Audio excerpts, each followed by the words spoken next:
la radio de la communauté, exactement 11h13 à Chicago. Moi, c'est Jean Lewis, invité de ce journal, comme promis, Évrard Nango, président du MODEC. MODEC qui revendique l'appartenance au collectif des partis du centre. Voilà, notre ami Évrard Nango est bien dans ce studio et dont le centre dont Feu Bokamba Yangouma était le président. Salut Évrard.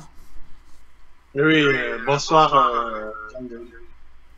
Voilà, donc Évrard Nango, avec Évrard Nango, nous allons aborder deux aspects très importants de la vie politique de notre pays. Nous parlons d'abord de cette espèce de guerre, de contrôle de la SNPC entre deux membres du clan, notamment Ominga, passez-moi l'expression, deux membres du clan, Ominga Raoul et Itoi Bruno. Le premier est directeur de la SNPC et le second, ministre des hydrocarbures. Donc, qui va contrôler la SNPC à l'orée d'un boom pétrolier, car vous savez que ce régime a le bonheur d'avoir d'innombrables et interminables booms pétroliers. Il y a donc, Évrard, vous avez souligné dans votre papier que ces deux personnalités sont dans une espèce de lutte de contrôle de cette entreprise. Hein. C'est ce que vous disiez dans l'article que vous avez publié, Évrard Nango. D'abord, avant de commencer, un petit mot sur votre parti, le MODEC, car beaucoup ne vous ont jamais vu sur cette radio. Vous êtes un ami de la radio. Alors, parlez-nous rapidement quelques 60 secondes de votre parti. Alors, en tout cas, bonsoir à tous les spectateurs de la radio de la communauté. Je suis très ravi aujourd'hui de me présenter devant eux, d'exprimer au nom du peuple congolais. Ensuite, concernant le MODEC est toujours là.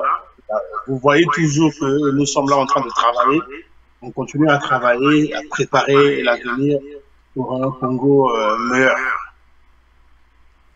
Alors, parlez-nous de votre positionnement que j'ai annoncé au début de cette émission. Vous vous dites parti du centre. C'est quoi le centre Congo face à un régime qui est dit totalitaire? Et voilà. Bon, mais non, le centre, c'est un positionnement, en même temps, une idéologie politique. Donc, le MODEC est un parti du centre droit, et notre idéologie politique, c'est le libéralisme, le sociolibéralisme. Donc, voilà, on veut un peu se démarquer un peu de tout le monde, parce que le président aujourd'hui, c'est un parti sociodémocrate, y compris l'UPADES, et les autres partis aussi. Mais le MODEC au Congo est le seul parti socio-libéral.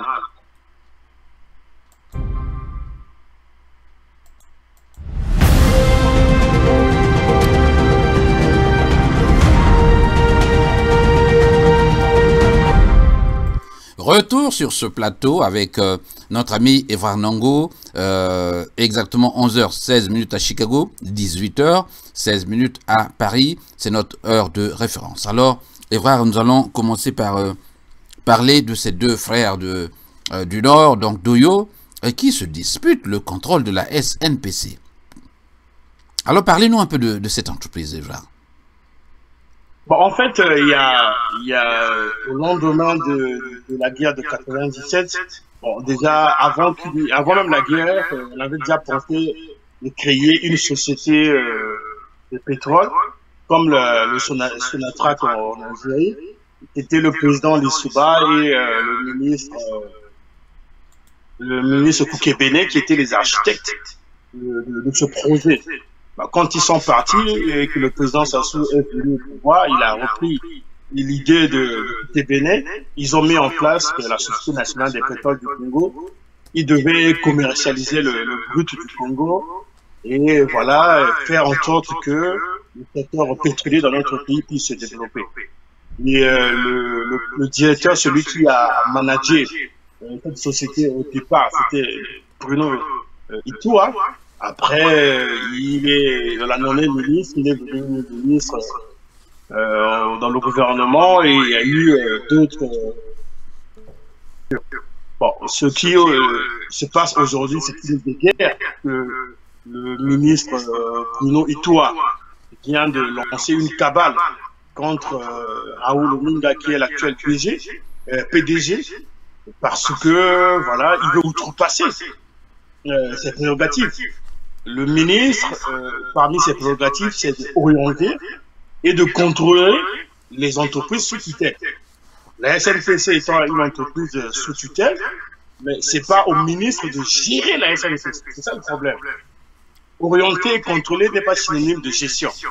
Il y a un PDG, il y a une équipe qui gère. Maintenant, le ministre veut avoir la même mise sur la gestion de la SNPC. Ça, c'est déjà ce qui est inadmissible. Parce que être sous votre tutelle ne vous donne pas le droit de gérer l'entreprise. Le PDG vous rend compte par rapport à sa gestion, mais en aucun cas le ministre peut gérer à la place d'un PDG.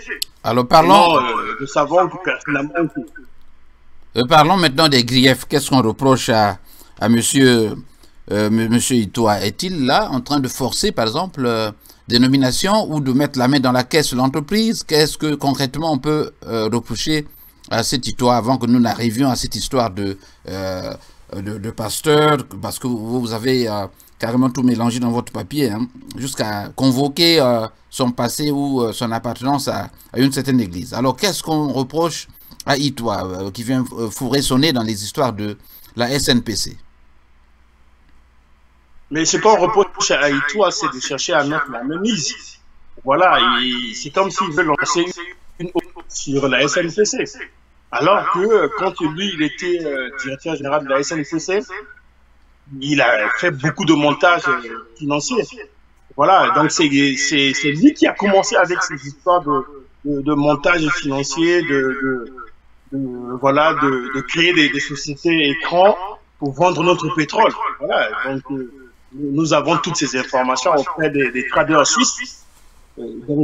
Et aujourd'hui, que les comptes de ce Bruno Itoa sont asséchés, maintenant, il veut, mettre la même mise sur la SNPC en cherchant les poux sur la tête du PDG actuel, M. Raoul Ominga.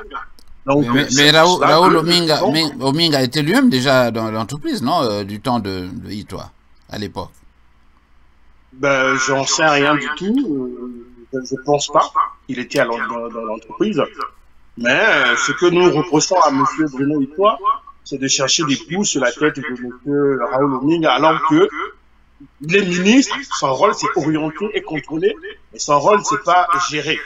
Maintenant, il a commencé déjà à faire une épuration, je dirais même ethnique, parce que la plupart des personnes qui étaient dans les structures, qui dépendent de son ministère, il les a tous juré la plupart des cas pour mettre les égards à lui, ces hommes à lui, maintenant parce qu'il veut mettre la main mise sur tout le circuit pétrolier dans notre pays, et c'était inadmissible. Avez-vous, Evra, des noms, des gens que vous connaissez qui ont perdu leur poste du fait même de ce que vous évoquez? Et notamment la directrice des hydrocarbures, madame, je sais pas, certaine dame Louemba, qui est du Pilou, au temps du ministre Jean-Marc Tistea-Tikaya. Donc la plupart des gens ont perdu leur poste, ceux qui ont été nommés par le ministre Jean-Marc Tistea-Tikaya. Donc il est en train de changer, on ne change pas des gens comme ça. Je pense que la Société nationale des pétroles du Congo est une société dont le fonctionnement est autonome et le PDG est nommé par décret présidentiel.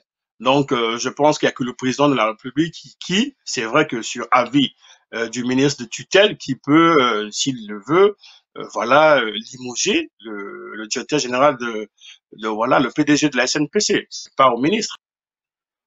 Le signal. Voilà, je voudrais que nous revenions un peu sur les griefs notamment. Vous dites même que M. Itoa gère le ministère comme son église. Il y a plein de problèmes. Donc vous pensez que c'est un mauvais gestionnaire qui confond l'église aux affaires du ministère, qui va fouiner dans les problèmes de la SNPC. Donc vous le présentez comme pratiquement un mauvais gouvernant, hein? Mais les faits sont là, les faits parlent, parce que le ministre Bruno Itoa, partout où il est passé, il n'a laissé que de la désolation. N'oublions pas qu'avec l'université Mariam Gabi, quand il était ministre de l'enseignement supérieur, il n'a pas été capable, voilà, de résoudre le problème des étudiants. Les étudiants, surtout nos jeunes étudiants qui étaient à Cuba, il n'a pas pu résoudre aucun problème. Donc, même au niveau, quand il était ministre de l'énergie et de l'électronique, avec tout l'argent que le Congo a dépensé, jusqu'aujourd'hui, les problèmes de l'eau et de l'électricité perdurent. On n'a pas de l'eau potable, voilà, en permanence, y compris une électricité stable et permanente. Donc, le ministre Bouillon est très mal placé pour donner des leçons de morale aux autres, du moment où, partout où il est passé, c'est de la désolation. Mais quand on fait un parallèle avec l'Église, oui, mais parce que nous savons très bien comment ça se passe au niveau des ministères au niveau du Congo-Brazzaville. Les ministres attendent que les entreprises de tutelle leur versent quelque chose. Voilà, comme on dit des offrandes ou bien de la dîme. Mais ça se passe pas comme ça. En démocratie, ça se passe pas comme ça. Le ministère a un gros budget déjà. Quand on envoie le budget 2023, le ministère des hydrocarbures a un gros budget déjà. Maintenant, pourquoi il veut miner voilà, dans tous les départements qui sont sous tutelle, alors que lui-même, on sait très pertinemment qu'il a causé beaucoup de tort. À la SNPC, si aujourd'hui la SNPC est très endettée, il a une part de responsabilité. Donc, vous le présentez comme responsable du marasme économique et des scandales financiers dans les Panama Papers. Alors, c'est dire que c'est un proche de Kiki? Moi, je ne le connais pas. C'est pas moi, il a été, oui, effectivement. Donc, c'est avec sa bénédiction. Il a été cité dans les Panama Papers. Oui, j'allais dire, c'était donc lui l'artisan même de tout ce scandale que nous déplorons aujourd'hui. Mais est-ce que vous ne voyez pas que oui, ça fait bon, mais ça vous voyez pas, Evra, que ça fait réfléchir quand on constate que qu'après sa réélection, Denis Sassou Nguesso a pensé le reconduire à ce poste de ministre des hydrocarbures. Parce que quelque part, vous affirmez que Sassou doit arbitrer. Sassou doit arbitrer quoi quand on sait qu'il l'a reconduit certainement pour refaire la même chose? Qu'en dites-vous? C'est de sa responsabilité de Sassou. Et lui qui fait confiance à Bruno Itoa, quelqu'un qui a échoué lamentablement partout où il est passé. Je pense que c'est au président de la République de tirer des leçons par rapport à tout ce qui se passe, même à cette cabale qu'il a lancée voilà, auprès de roaming à la SNPC. Je pense que M. Bruno Itoa, il n'a plus sa place dans le gouvernement. Voilà. Alors, vous dites également que le président a donné des instructions. Je ne sais pas, vous avez eu toutes ces informations dans vos officines là-bas, peut-être. Hein? Bon, je ne veux pas vous demander vos sources, mais que des consignes auraient été données pour qu'on puisse verrouiller tous les circuits qui permettent à monsieur Itoa de s'enrichir. Hein? Par exemple, verrouiller les circuits. Qu'est-ce que ça veut dire, ça? Mais monsieur Itoa n'est pas issu d'une famille d'industriels dans notre pays pour que, voilà, aujourd'hui, qu'il devienne milliardaire. Voilà. Nous savons pertinemment que s'il est devenu milliardaire, c'est parce que quelque part, il a géré le pétrole du pays. Voilà. Il est issu de quelle famille? Le Congo a eu l'indépendance en 60. Et il est issu de quelle famille? Sa famille avait quoi pour qu'aujourd'hui, qu'il devienne milliardaire? Donc, on ne peut pas non plus tromper les Congolais. C'est les circuits financiers parallèles qu'il avait mis en place quand il était directeur général de la SNFC auprès des traders suisses, parce que nous connaissons aussi ces traders suisses-là, qui lui ont permis aujourd'hui d'engranger des milliards et de placer ça dans les paradis fiscaux. Mais il valait pas donc mieux pour au Minga de démontrer qu'il était compétent en tentant de récupérer cet argent dont vous parlez, cette manne-là? Mais c'est pas de sa compétence. Lui, je pense que lui, c'est un gestionnaire. Il est en train de gérer la SNPC. Au moment opportun, il fera le bilan de sa gestion. Si le président est arrivé à lui appeler à d'autres fonctions, mais je pense que pour le moment, il est là. Mais on doit lui donner sa chance aussi. Il doit gérer. Si c'est un bon gestionnaire, on saura. Si c'est un mauvais gestionnaire aussi, on saura. Mais ce qui nous désole, c'est le comportement du ministre Bruno Itoa, qui malheureusement voilà, a échoué partout. Donc il est mal placé pour donner des leçons de morale aux autres.